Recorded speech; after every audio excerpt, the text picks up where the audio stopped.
Hello everybody, my name's Nicola and welcome back to my channel. This is the Frugal Cottage, where we talk all things money to help you on your financial journey. Today's video is all about the financial traps that you should avoid, especially if you're in your 20s.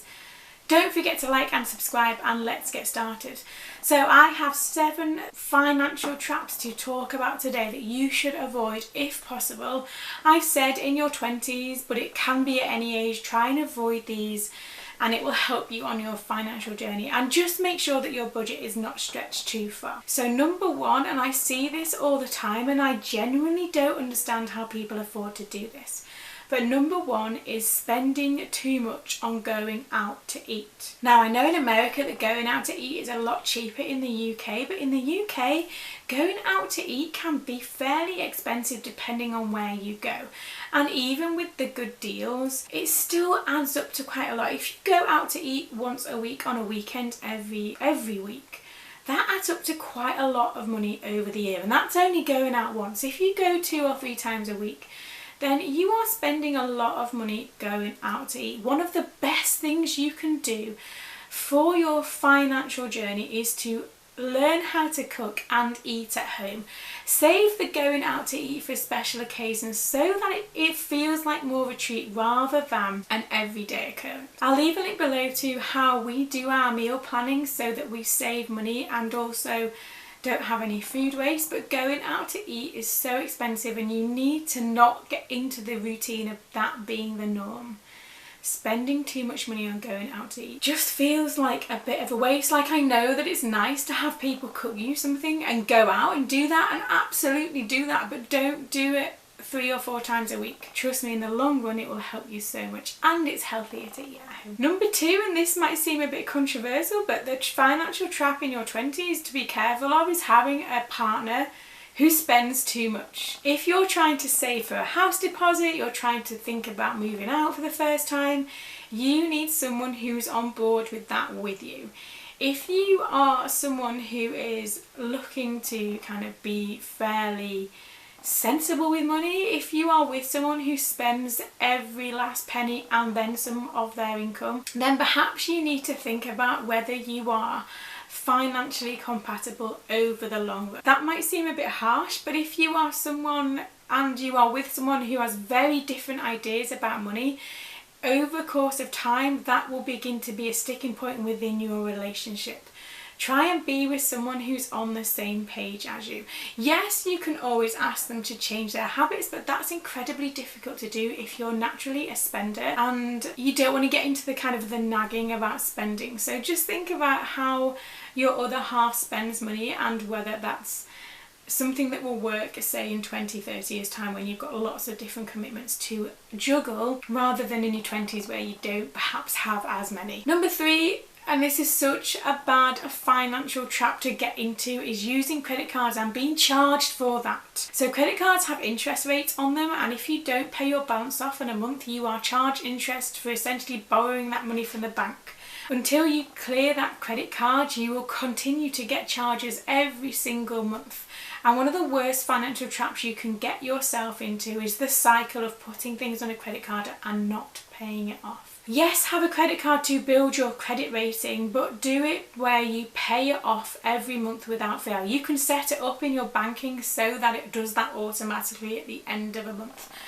Bank charges can be so much money, and that's how banks make their money, so let's not do that. Let's keep it for us. So credit cards and their charges is definitely a financial trap to avoid. Number 4 is buying a car which is out of your price range.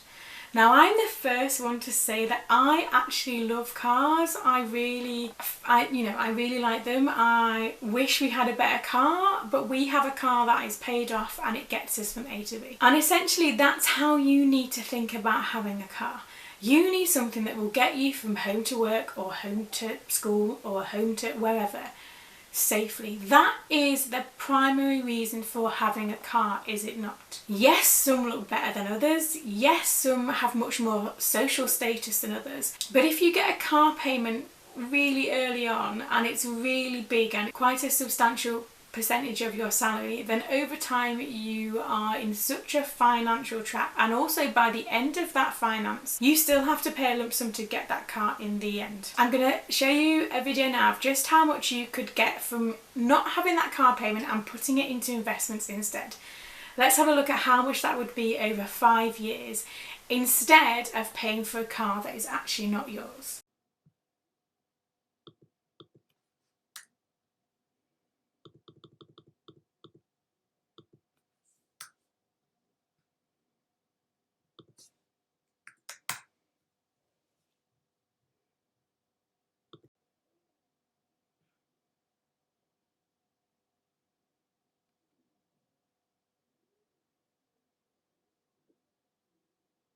So can you see just how much you would save if you invested the difference instead of paying for that car?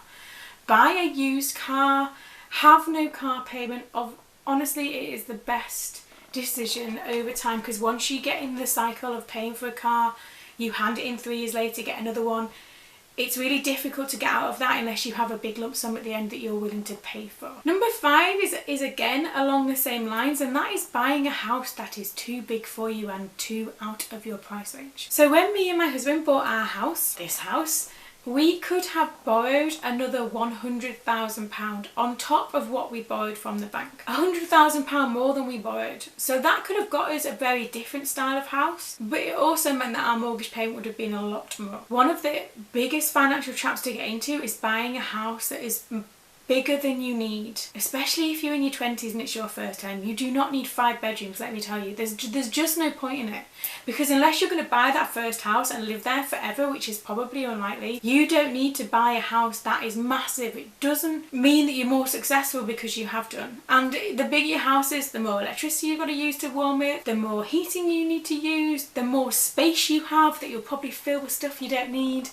So one of the biggest financial traps you can make, especially when you're buying your first home, is to get something that is massive when you really don't need it. Number 6, now I couldn't do a video about financial traps without mentioning this, because one of my biggest things is that I wish I'd started this sooner. One of the financial traps to avoid, especially in your 20s, is not investing. And I'm not talking about investing hundreds a month, I'm not. But if you are getting your first job, set aside £50 a month. Put it into investment and leave it there. Put it into a low risk fund and leave it there and see what happens, and add more later and whatever else. But by not investing, you're leaving so much money on the table, because even if you have it in a savings account, inflation just eats away at that. And the sooner you start with investing, the better your potential returns are, especially if you start in your early 20s and you're not going to touch that till you're in your 60s. The growth of that is potentially massive. So one of the financial traps to avoid, and I wish I'd started sooner when investing. I tiptoed around the subject for so long. I really hesitated. You know, there's you may lose money, it's really high risk, blah, blah, blah. Just get started. £50 a month into a low risk fund and see how you go. And number 7, the last tip in this for financial traps to avoid, is buying too much stuff. Buying too much stuff that you put in your house that then you don't use. It's just money wasted, and also the more clutter you have, the more stressful it is in your home, the more difficult it is to keep it tidy. Buying too much stuff, and that doesn't help with social media. Social media makes you feel about you're missing out on different things. That's the point of social media marketing.